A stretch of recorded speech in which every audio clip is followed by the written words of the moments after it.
Hey, you guys, gals, and bums, and welcome back to A Few Bad Men. All right. Before Bumpy Johnson ruled the streets of Harlem, earning him the title Godfather, there was another one. The first Godfather of Harlem, and his name was Bub Hewlett. Bub and his gang were the first to control the streets during the Harlem Renaissance, and like so many others, he left his mark. But Bub was no Langston Hughes or Duke Ellington. His art was more primal. He painted the streets using his fists, knives, and bullets as paintbrushes. By 1932, he had been arrested 33 times for robbery, gun possession, grand larceny, felonious assault, draft evasion, fugitive from justice, flim-flam, pickpocketing, hijacking number runners, shaking down merchants, intimidating citizens, and disorderly conduct. With only a grade school education, he earned his PhD in the streets. Portrayed as a lackey to Dutch Schultz in the movie Hoodlum, today we're going to talk about the real Bub Hewlett. William Bub Hewlett was born in Manchester, Virginia in 1888.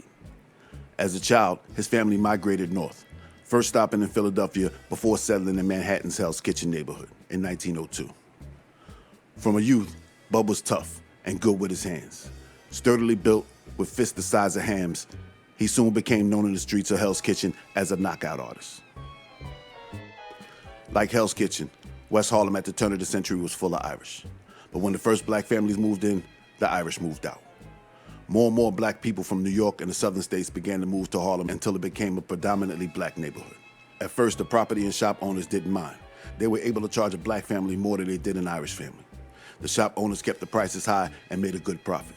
But when black shop owners and banks began to open, they took business away from the white owners. So they resorted to intimidation to keep their monopoly on Harlem intact.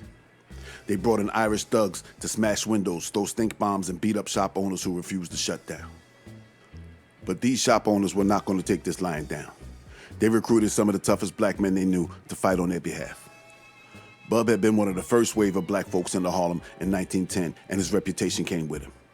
He was hired by the black shop owners to fight back the Irish thugs. Bub put together a crew of the toughest men he knew, guys like Max Stump Sherman, named for the sound his fist made when it connected with a man's face, Malcolm Blue Rainier, Oswald DuVernay, Jerry Preston, and Fritzy Grant. They began a campaign to rid Harlem of the Irish menace. Several clashes in the streets sent many men to Harlem Hospital to be treated for broken bones, knife and gunshot wounds. By 1919, Bub and his boys had effectively let the Irish hoodlums know that Harlem was no longer theirs. Bub and his gang were big men around Harlem, and he had no time to answer his call to duty to fight in World War I. But he wasn't running either. He could be seen at all the big social events dressed to the T. He was known as a sportsman, a fancy name for a gambler back then.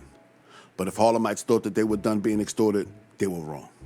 Bub and his gang began to collect protection money from local businesses, legal and illegal. Bub used his power to lean on the many speakeasies, gambling joints, and cat houses that popped up during the Roaring '20s. He also provided protection for some of Harlem's most successful people, the numbers runners. Joe Eisen, Willie Brunder, Caspar Holstein, Alex Pompez, and Madam Stephanie St. Clair made millions of dollars running numbers, and sometimes needed protection against those who might try to take what was theirs. It was Bub who introduced an up-and-coming hood named Ellsworth Bumpy Johnson to Alex Pompez.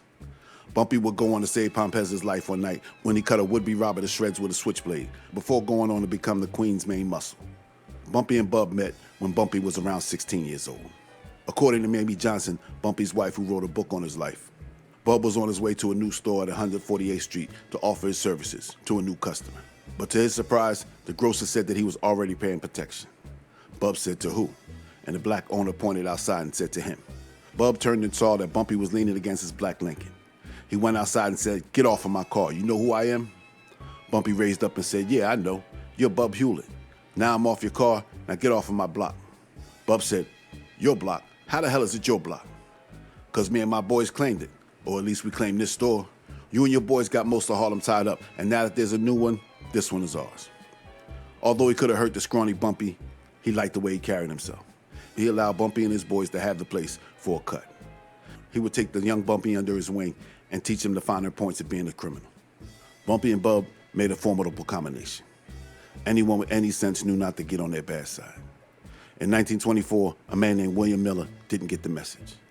William was known in Harlem as Yellow Charleston. He was an alcoholic and a drug user who made his money gambling. On May 31st, 1924, Yellow Charleston was at a card game being held at 129 West 134th Street. Also in attendance was one of Bumpy's men, Finley Hoskins, and his friend, longshoreman William Harris. Luck wasn't with Yellow Charleston that evening, and he soon found himself broke. He asked Harris for a loan of 50 cents. Harris refused. This must have been the last straw for Yellow Charleston, because he became enraged. The two men got into a heated argument, and then shots rang out. Yellow Charleston put a bullet into Harris's stomach and then turned the gun on Finley, pulled the trigger, and nothing. The gun jammed. Charleston made his way out of the apartment to the roofs and went across the roofs to 119 West 134th Street. When he got to 7th Avenue, he saw Baron Wilkins, a longtime Harlem sportsman and restaurant owner. He had been a big man in Harlem for years, and he was well loved. Wilkins was on the corner talking to a friend in front of his restaurant when Charleston approached him. He told him what he had done and asked to borrow some money to get out of town. Wilkins looked at him and said, "I don't have any money to lend you." He turned his back on Charleston and continued his conversation. Again, Yellow Charleston lost it. He pulled his .45 and shots rang out.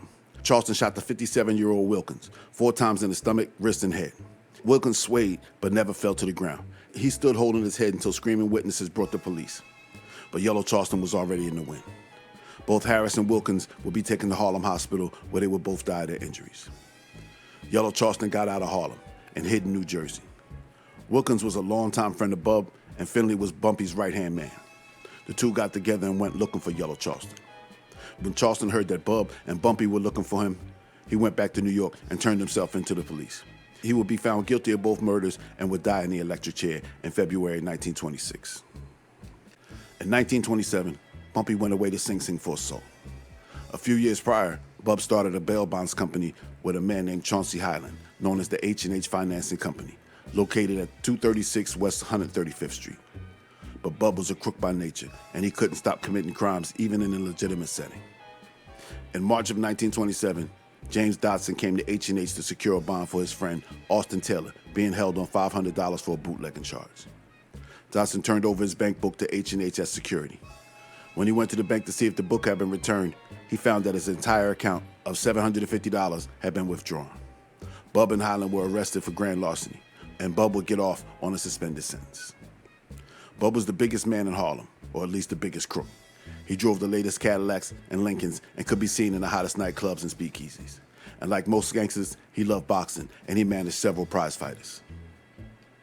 In 1929, the biggest number man in Harlem, Caspar Holstein, was kidnapped and held for $25,000.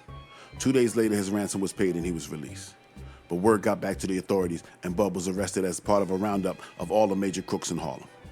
But Bub didn't kidnap Caspar. Stanley Lewis and Rudolph Brown, 2 Harlemites, did. Word soon made its way through the underworld grapevine to criminals of other ethnic backgrounds that a black banker had paid a $25,000 ransom. The Italians and Jewish gangsters had no idea that so much money was being made off of nickels and pennies. It would be a few years before one of them made their move to Musselman. In 1932, Dutch Schultz, a Jewish gangster from the Bronx, started sending feelers into Harlem. He was interested in adding a multi-million-dollar policy gang to his criminal empire. Dutch was trying to do this without spilling unnecessary blood, and that couldn't happen if Bub was on the other side. A meet was set up, and Dutch asked Bub to be his man in Harlem. Bub accepted the offer, and for $200 a week, Bub and his gang became the go-between for Dutch and the policy writers now under his thumb. Bub kept the bankers in line and dealt with anyone who had a problem with the Dutchman running things. One of the people who had a problem was Stephanie St. Clair. She was not going to let the Dutchman take the business she worked so hard to build, and unlike her male counterparts, she was ready to go to war with him to keep what was hers. That meant Bub and whoever else. Bumpy Johnson returned to Harlem in the spring of 1932, just as things were heating up. Everyone was waiting to see whose side he would be on. The Queen wanted Bumpy to fight with her. Bub wanted Bumpy to join him and Dutch. A week or so after Bumpy got home, Bub went to see him, and he asked what he planned to do. Bumpy told him that he wasn't sure, but he couldn't see himself siding with a white guy.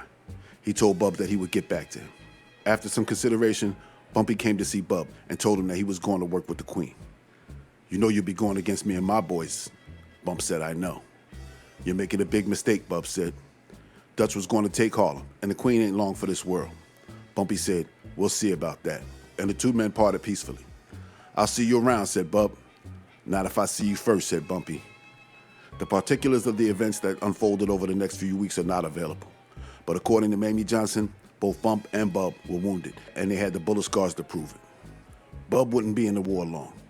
In the fall of 1932, Alonzo Scott was released from Sing Sing. Scott was a dope peddler, pickpocket, gambler, and wannabe pimp. While he was away, his wife Daisy had moved on with her life. While Scott was out, he would often put his hands on her and even forced her to earn money for him on the streets. Daisy had fallen in love with a friend of Bub's named Leroy Wilkins.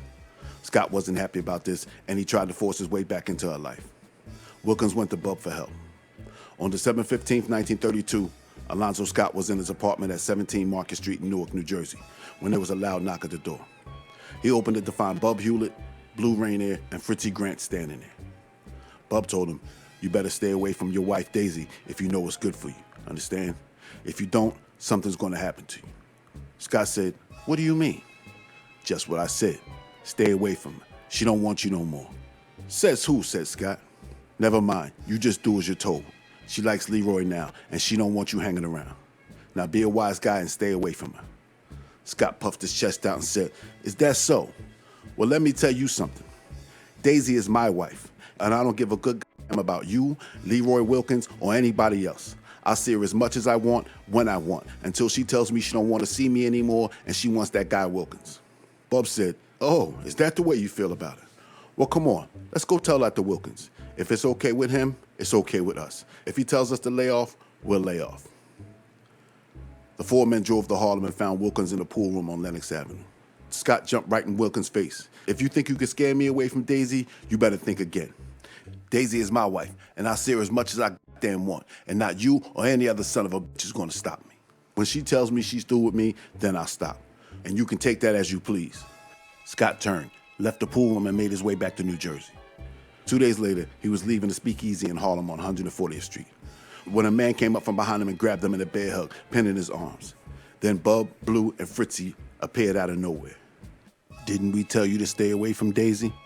Before he could reply, Bub smacked him across the mouth with a blackjack before the three men beat him to a bloody pulp in the street. "Now will you stay away from her?" Scott, now laid out on the sidewalk, bleeding, spat the blood out and shook his head. "Oh, you're a tough guy, huh?" Bub and his boys grabbed Scott, threw him into a car, and headed for the Bronx. A couple of hours later, he was dumped on the sidewalk in front of Harlem Hospital, unconscious. His face was one big bruise, and it had been sliced with a knife and burned with lit cigars. Scott was in the hospital a few days before he was released and headed straight to the police. Bub was arrested along with Blue, Fritzy, Leroy Wilkins, and Daisy. This time, Bub couldn't work his magic. He had been arrested many times and was always able to walk, but not this time. He was found guilty and sentenced to 5 years for assault. Several reporters and news photographers were at the courthouse that day, but we don't have any photos because Bub threatened to smash the head of anyone who came near him with a camera. When Bub returned to Harlem, Bumpy was the king. He and the Queen had successfully fought off the Dutchman until Dutch was killed in 1935. Bumpy had an agreement with the Italians to run Harlem, and he was friends with the boss of bosses, Charlie Lucky. Bub and Bumpy set aside the past and became friends again. Now, even though he was no longer the big man, he was still someone you didn't want to cross. In September 1942, Bub had to remind Joseph Evans who he was. Evans made the mistake of getting into a loud argument with Bub and some of his friends in a bar. When Evans regained consciousness, he was pissed. The next day, he and a half a dozen of his men went looking for Bub in all of his usual hangouts.